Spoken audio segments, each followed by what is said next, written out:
ఉగ్రవాదాన్ని ఎవరు పెంచి పోషించారు అనే దానికి పక్కా రుజువులు ఇప్పుడు దొరుకుతున్నాయి. ఉగ్రవాదాన్ని పెంచి పోషిస్తున్నది అమెరికానే అంటూ గతంలో చాలామంది మేధావులు జనరలైజ్ చేసి మాట్లాడేవారు. కానీ ఇప్పుడు జనరలైజ్డ్ కామెంట్స్ కాదు, నేరుగా వాస్తవాలే బయటపడుతూ ఉండటం ప్రపంచవ్యాప్తంగా చర్చాంశంగా మారుతోంది. ప్రభుత్వాలు మారితే పాలసీలు మారాలి, కానీ ఓట్లు వేసి ఎన్నుకున్న ప్రజలతోనే నాటకాలాడుతున్న వంచనా శిల్పం ప్రపంచ లీడర్ల సాక్షిగా బట్టబయలవుతోంది.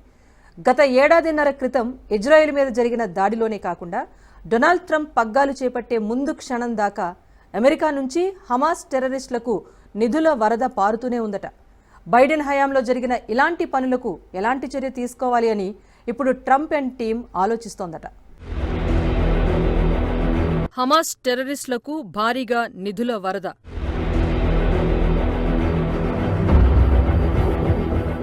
(2023) అక్టోబర్ నుంచి జనవరి 20 దాకా ఫండ్స్ ఫ్లో.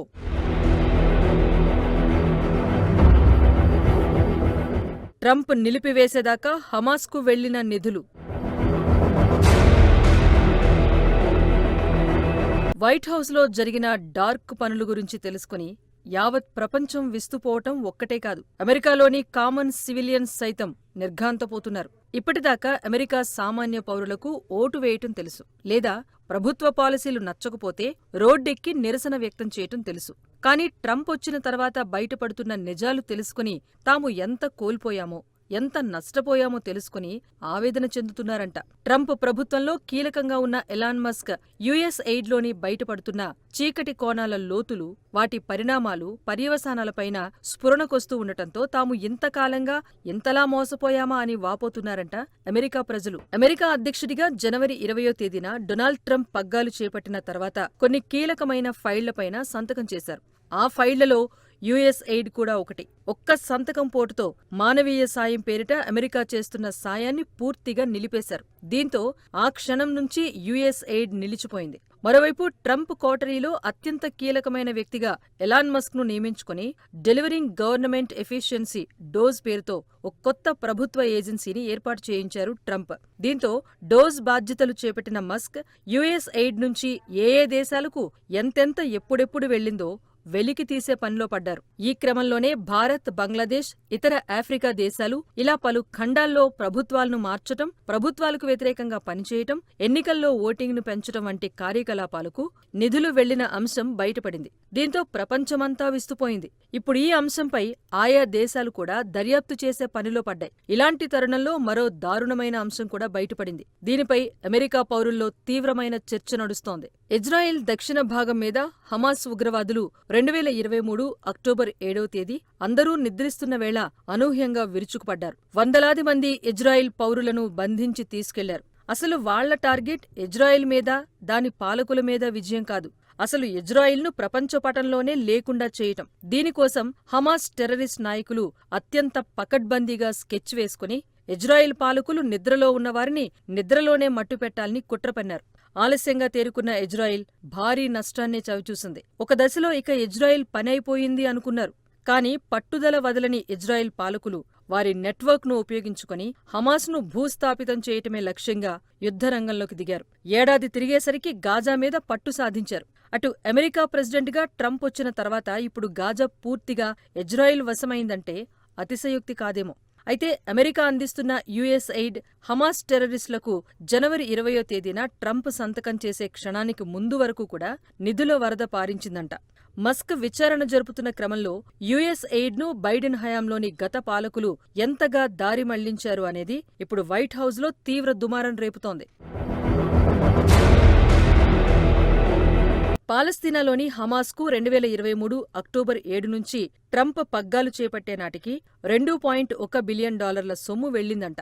ఈ సొమ్మంతా కూడా హమాస్ లీడర్లు ఇజ్రాయెల్ మీద దాడికే వినియోగించుకున్నారన్న విషయం వేరే చెప్పాల్సిన పనిలేదు. బైడెన్ అందించిన సాయాన్ని హమాస్ టెర్రరిస్టులు తమ ఎజెండా కోసం వాడుకున్నారు. అమెరికా నుంచి ఎమర్జెన్సీ యూజ్ పేరుతో సాయం అందుకుని నేరుగా ఉగ్ర కార్యకలాపాల విస్తరణ కోసం, ఆయుధాల సేకరణ కోసం, టెర్రరిస్టులకు మిలిటరీ శిక్షణ ఇప్పించటం కోసం, ఇజ్రాయెల్ ప్రభుత్వ రహస్యాలను తెలుసుకునేందుకు స్పైలను నియమించటం కోసం ఇలా రకరకాల యాంగిల్స్లో యుఎస్ ఎయిడ్ను దారి మళ్లించుకున్నారు.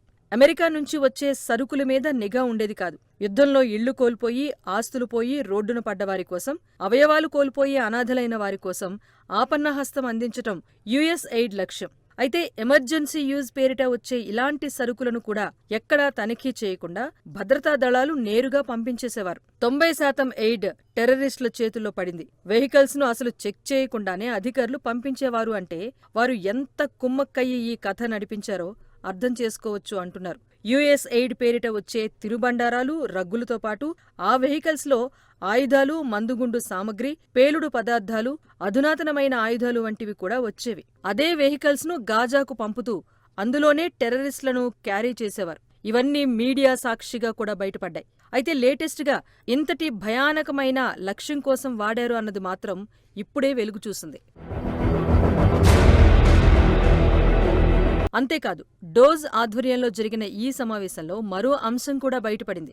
బైడెన్ సర్కారు అమెరికా నిధులను తాలిబాన్ల కోసం పంపించేవారట. వారానికి $40 మిలియన్ల ఆఫ్ఘనిస్తాన్లోని తాలిబాన్ల వినియోగానికి పంపించేవారని తేల్చాడు మస్క్. టెర్రరిస్టులు బలంగా పనిచేస్తున్న డజన్ల కొద్దీ ఇస్లామిక్ కంట్రీస్కు యుఎస్ ఎయిడ్ వెళ్లిపోయింది. అలాంటి దేశాల్లో సూడాన్, సోమాలియా, సిరియా, ఇరాన్, ఇరాక్లోని ఇస్లామిక్ జిహాద్ సంస్థలకు, హిజ్బుల్లా, కతాయిబ్ హిజ్బుల్లా, సిరియాలోని హయత్ తహీర్ అల్ షమ్ వంటి అనేక సంస్థలకు యుఎస్ ఫండింగ్ చేసింది. ఇస్లామిక్ రాడికల్ ఆర్గనైజేషన్లకు సపోర్ట్ చేయటం, లెఫ్ట్ వింగ్ ప్రోగ్రామ్స్, కార్యకలాపాల కోసం ఈ నిధులు సరఫరా అయ్యేవి. అమెరికాలోని సామాన్య ట్యాక్స్ పేయర్స్ చెల్లించిన సొమ్మును రాజకీయ ప్రయోజనాల కోసం బైడెన్ అండ్ టీం ఎలా ఉపయోగించిందో బయటపడింది. అమెరికా ఫస్ట్ అనే నినాదంతో ట్రంప్ పనిచేస్తూ ఉంటే, బైడెన్ హయాంలో అమెరికా లాస్ట్ అనే లీస్ట్ ప్రయారిటీకి ఎలాంటి ప్రాముఖ్యత దక్కిందో పౌరులు గుర్తించాలని మస్క్ చెబుతున్నారు. యుఎస్ ఎయిడ్లో పనిచేసే అమెరికా అధికారులు హమాస్ టెర్రరిస్టులతో పనిచేసే ఫోటోలను కూడా డోజ్ బయటపెట్టింది.